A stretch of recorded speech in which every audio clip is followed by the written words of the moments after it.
थोड़ा सा लो volatile safe stock यहाँ पे कोटक महिंद्रा बैंक लगता है। यहाँ पे भी एचडीएफसी बैंक की तरह अंडर परफॉर्मेंस खत्म हो रही है। स्टॉक ने काफी अच्छा शानदार बेस बनाया है और काफी दिनों बाद कंसिस्टेंटली 200 डेमा के ऊपर ट्रेड कर रहा है। कल के पुल बैक में भी हमने देखा कि अपने इंपॉर्टेंट मूविंग एवरेजेस पे स्टॉक ने सपोर्ट लिया और it's a less volatile counter. तो Kotak Mahindra bank slow and steadily जैसे एचडीएफसी बैंक बढ़ रहा है, मुझे लगता है ये 1940 की तरफ बढ़ सकता है। हल्का फुल्का डिप मिले एक्यूमुलेट करें, स्टॉप लॉस है 1810 का। Okay, Kotak Mahindra bank. याद रखिएगा, बैंकिंग में वो स्टॉक्स जो अब तक बहुत नहीं चल पाए हैं और थोड़े लोअर एजेस पे भी वोलेटाइल कम रहे हैं, उसमें एक शायद यही है। तो एक बेस्ट रिस्क रिवॉर्ड रेशियो को देखते हुए यहाँ पर पिक कर रहे हैं कोटक महिंद्रा बैंक का। प्रशांत जी, आपकी क्रिसमस कॉल क्या रहेगी, आपका क्रिसमस गिफ्ट? वीरू जी, मुझे लग रहा है कि एक PSU sector overall out perform कर रहा है और इसमें एक जो स्टॉक मुझे लग रहा है कि और एक अच्छी रैली आ सकती है वो है कोल इंडिया। तो यहाँ पे मैं स्टॉप लॉस रखूंगा स्पॉट 340 और जो मेरा टारगेट होगा वो होगा 385 से लेके 390। ओवरऑल 400 के लेवल भी दिख सकते हैं, बट यहाँ पे मैं एक बहुत अच्छी रैली एक्सपेक्ट कर रहा हूँ। ओके, कोल इंडिया। और आप पिछले 5-7 दिन में इसका जोहर देख ही चुके हैं। एक स्ट्रॉन्ग मूव की एक्सपेक्टेशन प्रशांत जी रखते हैं। एक अपसाइड में कोल इंडिया को वो देखते हैं अगले 1 साल के लिए। आशीष महती जी, आपकी कॉल क्या होगी?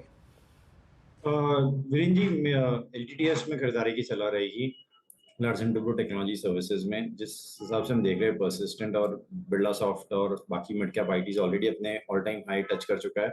ये अभी भी अपने 52 वीक हाई पर ही है और जिस आपका सेटअप बना हुआ है, हमें लग रहा है ये वेल प्लेस्ड है। नेक्स्ट ईयर अपने ऑल टाइम हाई निकालते हुए देखने मिल सकता है। तो 4900 का स्टॉप लॉस लगाकर खरीदारी की सलाह रहेगी।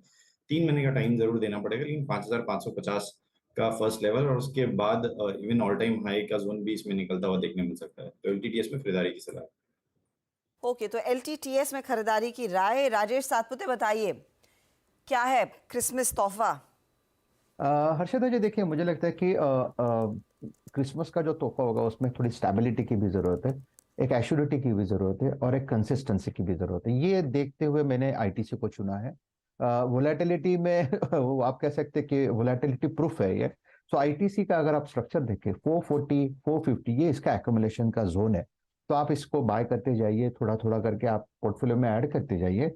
जो स्टॉप लॉस मेंटेन करना है वो 410 का होगा और मुझे लगता है कि इसका जो टारगेट सेट करना है हमें थोड़ा सा पोजिशनल वो रहेगा 550 प्लस का। तो this is not a swing trade, this is completely positional call. Positional call और आईटीसी लार्जली एक पोजिशनल कॉल ही रहता है। 550 के ऊपर निकलेगा काउंटर। यहाँ पर एक तगड़ा मौका, ये एक अच्छा तोहफा रह सकता है क्रिसमस के लिए। बताइए मानस, आपका क्या पिक रहेगा? देखिए, डिक्सन पे खरीदारी करने की राय रहेगी, क्योंकि अगर हम पैटर्न देखें तो पैटर्न पॉजिटिव है। हायर टॉप्स हायर बॉटम्स का ट्रेंड दिख रहा है यहाँ पर। पॉइंट ये है कि 2021 के हाईज के ऊपर अपडेट करने लगा है, तो वीकली और मंथली चार्ट पे ब्रेकआउट है। ब्रेकआउट के ऊपर स्टॉक कंसोलिडेट हो रहा है, तो ये एक बहुत ही अच्छा साइन होता है। उसके बाद एक नया मूव स्टार्ट हो सकता है। तो डिक्सन पे खरीदारी करने की राय रहेगी। आपके जो स्टॉप लॉसेस हैं वो 60 to 49 के रहेंगे। 60 to 49 के स्टॉप लॉस से खरीदारी करिए। 7000 रुपए तक के टारगेट पॉसिबल है स्टॉक पे। तो डिक्सन टेक्नोलॉजीज भी आया और 7000 की तैयारी कर रहा है काउंटर। ये है मानस की तरफ से आज का क्रिसमस पिक। पार्थिव, बताइए।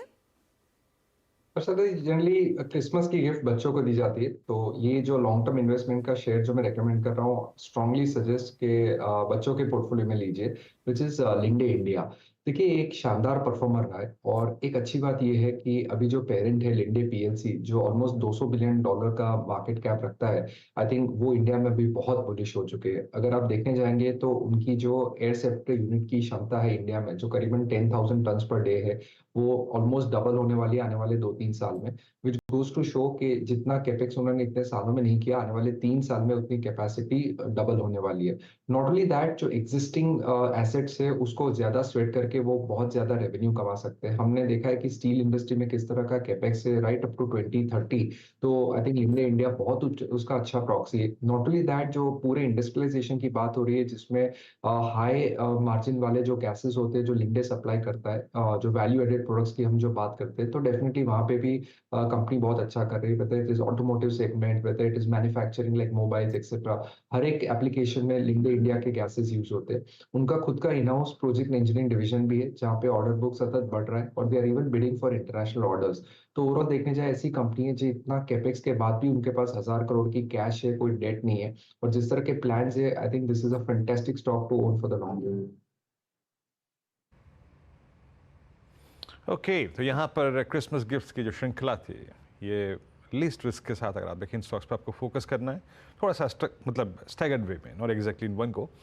ये थे आज CNBC आवाज़ के पैनल के आज क्रिसमस गिफ्ट आप सभी के लिए क्रिसमस के उपलक्ष्य पर। लेकिन अब यहाँ से एक